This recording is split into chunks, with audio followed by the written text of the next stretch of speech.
Video 2.1, Week 2 Context. Hello everyone and welcome to week 2. In this video we'll be talking about the focus for this week's work as well as identifying some key questions to consider as we move forward. It is important to note that this video is intended to provide you with a context for the key elements of your work and not serve as your only resource that you're going to be using. The questions that will guide us today are: what is graphic design or visual design? What's the nature of a graphic designer? What is the relationship between graphic design, digital technology, and learning, which is essentially what are you trying to say and how are you trying to say it? And what is a design example, which we will look at providing an example for. The first question of what is graphic design or visual design is an important question that we will continue to explore throughout the course as we encounter different design problems that have visual design solutions. If you were to Google what is graphic design, you would find a wealth of information. You can see here we have 192 million results, which could just be a poor result of the way that we were searching. A lot of the information you find on the definition of graphic design is contradictory, and this is something that you can also find when you do a Google image search. So this is a visual representation of what you find when you search what is graphic design, which may or may not be more appealing to you. As with many things, there's no one answer to the question of what is graphic design. However, in its simplest form, graphic design has been defined as thinking made visual. This is a quote stated by Saul Bass, who is a graphic designer. And essentially what he was meaning here is that visual design is taking the process of thinking and making it available to other people through visual mediums.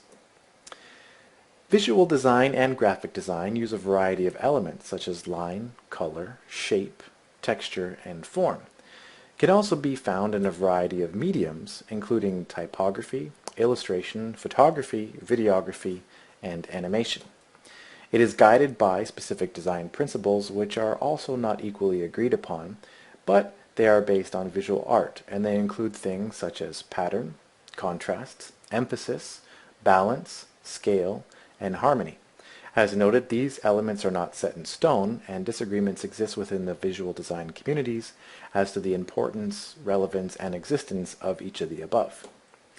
One example of the disagreement that exists is whether or not audio is a component of visual design. Many designers feel that with the advancements of digital technologies, when audio is used in visual design work, it enhances the emotional appeal of the artifact. Other designers feel that as soon as you add audio, it ceases to become visual. Regardless of the perspective that is taken on the inclusion of audio in visual design, it's important to note that visual design isn't simply about being artistic, but rather it is guided by specific principles of visual mediums. This brings us to the next question of what is the nature of a graphic designer. When considering who a visual designer is, most people often think of somebody who's artistic. You might be thinking, well, I can't draw and I'm not really artistic, so therefore I can't do visual design. What I'd like to point out here is that this is a limiting belief that is also self-fulfilling. If you don't think you are artistic, then you won't be artistic. The reality is that we are a visual species. Our eyes are one of the primary senses that we use to interpret the world. They're so well developed that they actually physiologically and philosophically serve as the primary point of neurological stimulation and brain development. This is not to suggest that our other senses aren't important. In many cases they are more important, and we often seek ways to quiet our mind by closing our eyes. However, graphic and visual design are focused on using visual design elements for the purpose of communication. The content and nature of this information is subjective, but what is consistent is that information, at least in part, is processed through our visual senses. So the question of who a visual designer is really is about whether or not you can create something that a person can experience visually that can help to communicate. And so for the purpose of this course, a visual designer is anyone who can do that.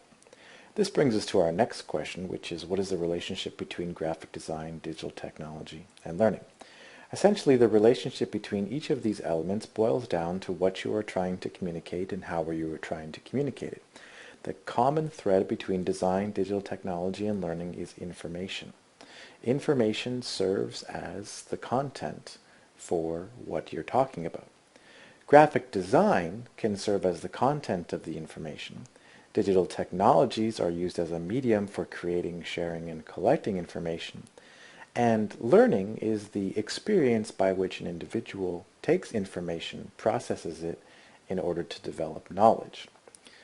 This is an intricate process that is ongoing. It's something that we experience every single day of our lives. What is important to note here is that all information, whether visual, textual, auditory, or visual, we said visual twice, that's how important it is, all different pieces of information have elements of design.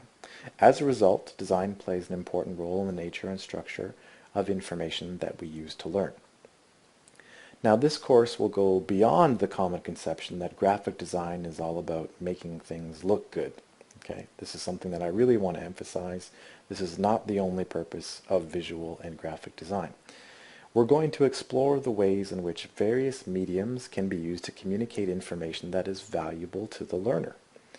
Once we've done this, we can establish what the purpose of design is.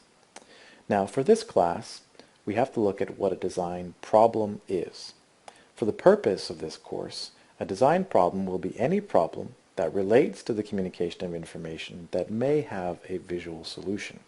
What these problems will be very diverse and dependent on the individual experiences that you seek, but the visual solution is the key component which makes something a design problem. At its core, the idea that we need to get people to understand, or at the very least experience, a piece of information.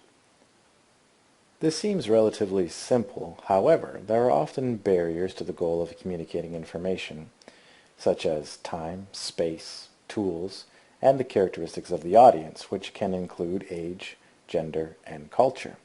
And so, a designer uses the principles and elements of design to overcome these barriers and to achieve their design goal. As you will see in the design cycle video, this is a complex process that involves planning, the use of existing knowledge and resources, the development of new knowledge and resources, all of which help in the communication of information. In this class, you'll engage in the process of using visual design principles and elements to create artifacts that communicate. Some key questions that I'd like you to think about as you move forward in this process are: what are the principles and elements of graphic design? We've talked really briefly about some of them, but this is not enough. You need to go further. What is balance? What is harmony? How is symmetry created? It's important to note here that while you can go to Wikipedia or one of the thousands of other internet sources that talk about graphic design to read about these principles, they are best understood when applied in different contexts. You may not need to know everything about radial balance in your work if you're not using it for the purpose of communicating the information that you're trying to communicate. You will need to distinguish between the principles that are relevant to what you are doing and the principles that are not. Make note, though, you will be held accountable to explaining what the principles are that you're using in your design artifacts, and you will be asked to defend them.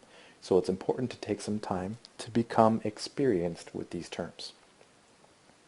The second question that I'd like you to take into consideration is: what are the characteristics of different mediums that are valuable in supporting design goals? As noted, visual design involves the use of multiple mediums to support the communication of information.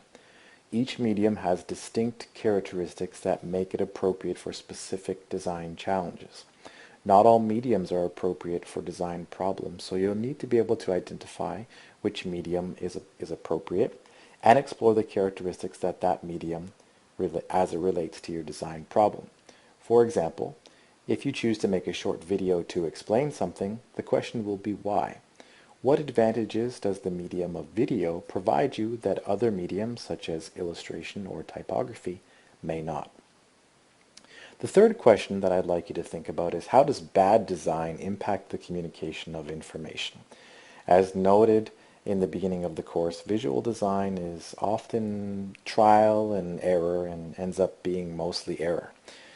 The key thing to consider here is that when design is bad, its greatest flaw is that it interferes with communication. One of the greatest sources of learning that you will have is the mistake that you will make, which is why critique and feedback play such an important role in this course. You're encouraged to try different things and to make mistakes. However, it's important for us to recognize how bad design can impact the communication of information. I would encourage that you explore examples of poor design. Google ugly PowerPoint and see what you get.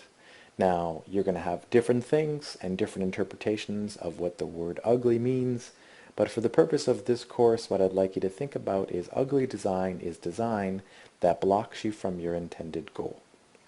The last question that I'd like you to think about for this week as we move forward is, what is hypermedia and how is it used in design? This may be a new term for you, and it's something that you're going to need to look up.